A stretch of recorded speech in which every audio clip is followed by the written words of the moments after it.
Hello. Hello. I have watched my first post-conference that I conducted for the practicum and watched my second, and so now I'm going to reflect over these two conferences. So my leadership style in the first conference was not, I would say, not leadership at all. So I kind of compared it to my first lesson that I've ever taught. So when I was in my undergraduate studies, and you get out in the field, you go 1 day a week or 2 days a week, and you teach that first lesson. It's like you have no idea what to expect and what kind of to do, and you're just so raw in the environment that you're kind of just struck in what to do. And so viewing my first one, it was like I gave the teacher everything she needed to do. I talked the most. I had a lot to say. I was just so beside myself because I have been in post conferences with T-Test. This is my second year, I think. Second year, yes, in T-Test. And so I thought I could relate it to what was going on, but then I only related it from my point of view of where I was talking. But at that point, I was the teacher. And so it made sense that I was doing the talking. And so doing my first post-conference, it was like I couldn't step out of that zone. And I was just talking. And I gave everything the teacher needed to say. I gave her what she needed to reflect on. I gave her what she needed to improve upon. And it was just so heartbreaking to go back and watch that again. And I was just all over the place. I didn't follow the post-conference cycle. I went from refinement to reinforcement to compliment to telling her what she needs to work on, telling her what she did great on, to telling her what I didn't see, and I just told, and I didn't provide the teacher a lot of reflection. I didn't ask guiding questions, and I was just, I think I was so nervous. And I thought I was prepared, but looking back on it now, I can see that I was so not prepared. And what I was preparing wasn't what I needed to be prepared for. And so going back into my second conference, I started from the bottom. I went back and watched Dr. Ortiz's videos on the cycle, the post-conference cycle. I was able to obtain some T-Test post-conference guiding questions, and I took some time, a couple days, and I to script everything out that I was going to say and do, and kind of at what time. And so when I had my conference with my field supervisor, she's like, okay, what are you going to do moving forward? And I was like, I'm going to script everything. I'm going to write everything down. And so that really limited me on what I was going to say, when I was going to say it, and how I was going to say it. But going back from that first conference, that's exactly what I needed. I needed to be limited. I needed to stop and let it be teacher-centered.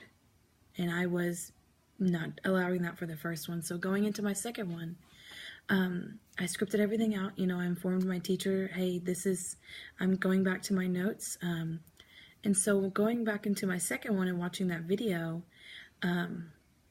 I really allowed for the teacher to reflect a lot more on her area of refinement, her area of reinforcement, to think about her lesson, what went well, what she might do differently.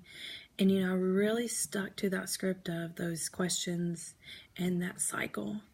And I felt like the second one, went really well. There were still areas of improvement that I want to improve upon further. But allowing for that second conference to be teacher-centered allowed for her to reflect and not for me to tell her what she needed to reflect upon. With site supervisors and field supervisors and Dr. Ortiz, teachers will pick out what they need help on. And so that post-conference kind of just guides itself as long as you let it. And so I need to remind myself that I'm not here to be a boss. I'm not here to lead. It's about the teacher, just like our Leader Me program at our school, student-based, student-centered, being a leader of their learning.